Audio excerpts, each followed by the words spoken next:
السلام علیکم ورحمۃ اللہ وبرکاتہ۔ جیسے کہ ہم پہلے جو سلسلہ چل رہا تھا اس میں ڈسکس کر چکے ہیں کہ جادو، نظر بد اور جنات کا اثر ہمارے اوپر تب ہوتا ہے جب کسی نہ کسی جگہ پہ ہم اللہ رب العزت سے دور ہو جاتے ہیں، یا کوئی نہ کوئی ہم سے ایسی غلطیاں ہو جاتی ہیں جن کے بارے میں ہمیں علم نہیں ہوتا، یا علم ہوتا بھی ہے تو ہم اس کو غلطی نہ سمجھ کے اگنور کر دیتے ہیں۔ تو اس صورت میں پھر شیاطین ہمارے اوپر مسلط کر دیے جاتے ہیں۔ تو آج ہم ڈسکس کریں گے کہ کون کون سے ایسے اقدامات ہیں جن کے کرنے سے ہم جادو، نظر بد اور جنات کی شرارتوں، اثرات اور ان کے تنگ کرنے سے ہم بچ سکتے ہیں۔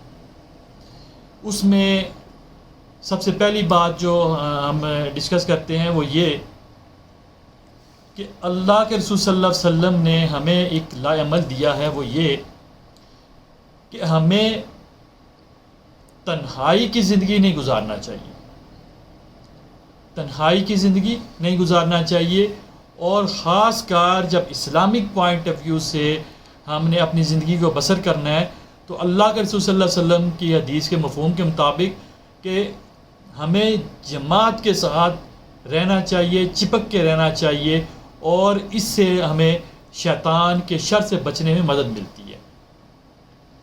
اسی طرح اللہ کے رسول صلی اللہ علیہ وسلم نے فرمایا جو جنت کے وسط میں رہنا چاہتے ہیں وہ جماعت کے ساتھ رہیں، اور دو لوگ ہیں اس میں سے اپنے میں سے کسی ایک کو اپنا امیر تصور کر کے یا بنا کے تو اپنی زندگی کو گزاریں، تنہائی میں نہیں رہنا ہے۔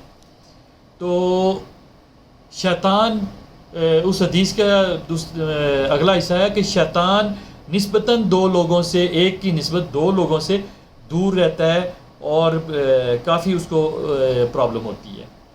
تو اس لیے ایک تو جماعتی زندگی اختیار کرنی چاہیے اسلامی طور پہ، اور ایسی جماعتی زندگی اختیار کرنی چاہیے کہ جو کہ آپ کے عقائد و نظریات کو ساتھ ساتھ، ایسی جماعت جو کہ ٹھیک کرتی رہے، وہ آپ کے عقائد و نظریات کو دیکھتی رہے کہ کسی جگہ پہ آپ کسی ایسی سائٹ پہ تو بہک نہیں رہے کہ جہاں آپ اسلامی کا اپنا تشخص جو ہے نا وہ خراب کر رہے ہوں۔ تو یہ ایک بڑی وجہ ہے کہ جماعت کے ساتھ آپ کو وابستہ رہنے کی جو تاکید کی گئی۔ تو اسی طرح اللہ کے رسول صلی اللہ علیہ وسلم نے فرمایا کہ اگر لوگوں کو تنہائی کی نحوست کا پتہ چل جائے تو کوئی سوار رات کو اکیلے میں سفر بھی نہ کرے۔ تو اس لیے جماعتی وابستگی ضرور اختیار کرنی چاہیے، اور وہ بھی ان بنیادوں پہ کرنی چاہیے کہ ایسی جماعت کے ساتھ جو قرآن و حدیث کو اپنا اوڑھنا بچھونا بنا کر چلے، جو اللہ، اس کے رسول، صحابہ کرام رضی اللہ تعالیٰ عنہما اور تمام قسم کے ایسی تعلیمات کو فالو کرتے ہوں جو اللہ اس کے رسول نے ہمیں عطا کی ہیں۔ باقی معاملات جو ہیں وہ اس کے بعد دوسرا عمل آ جاتا ہے کہ اللہ کے رسول صلی اللہ علیہ وسلم نے ہمیں بار بار اس معاملے میں بتایا کہ جب تم شیطان کے مقابلے میں، کیونکہ یہ شیطانی عمل ہیں، جادو، نظر بد، جنات، یہ ساری چیزیں یہ شیطانی اعمال ہیں، جب ان کے اندر پھنسنا شروع ہو جائے نا تو ہمیں اللہ کی طرف رجوع کرنا چاہیے۔ بلکہ ایک میں کتاب کے اندر پڑھ رہا تھا کہ ایک شاگرد ایک استاد نے اپنے شاگرد سے پوچھا کہ دیکھو اگر شیطان تمہارے اوپر حملہ آور ہو جاتا ہے تو ایسی صورت میں تم کیا کرو گے؟ شاگرد نے کہا میں مقابلہ کروں گا۔ استاد نے پوچھا کہ مقابلہ کرو گے، اس کے باوجود پھر حملہ آور ہوتا ہے؟ شاگرد نے کہا پھر میں مقابلہ کروں گا۔ استاد نے پوچھا کہ اس کے باوجود اگر وہ حملہ آور رہتا ہے تو کہنے لگا کہ پھر میں مقابلہ کروں گا۔ استاد نے کہا کہ میں تمہیں ایک مثال سے سمجھاتا ہوں۔ شاگرد سے کیا کہا کہ ایک مثال سے سمجھاتا ہوں۔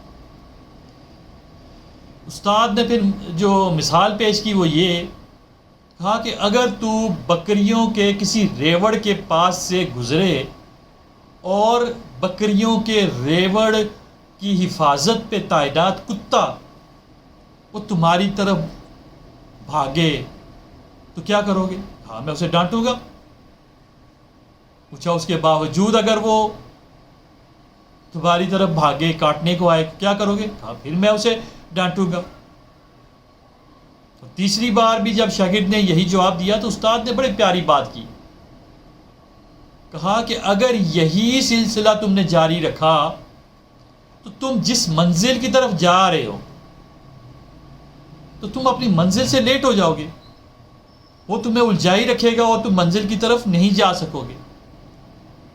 تو لہٰذا تمہیں یہ کرنا چاہیے کہ تم اس ریوڑ کے مالک کی طرف رجوع کرو اور اس سے کہو کہ اس کتے کو باندھ دے، پکڑ لے، منع کر دے تاکہ میں گزر سکوں.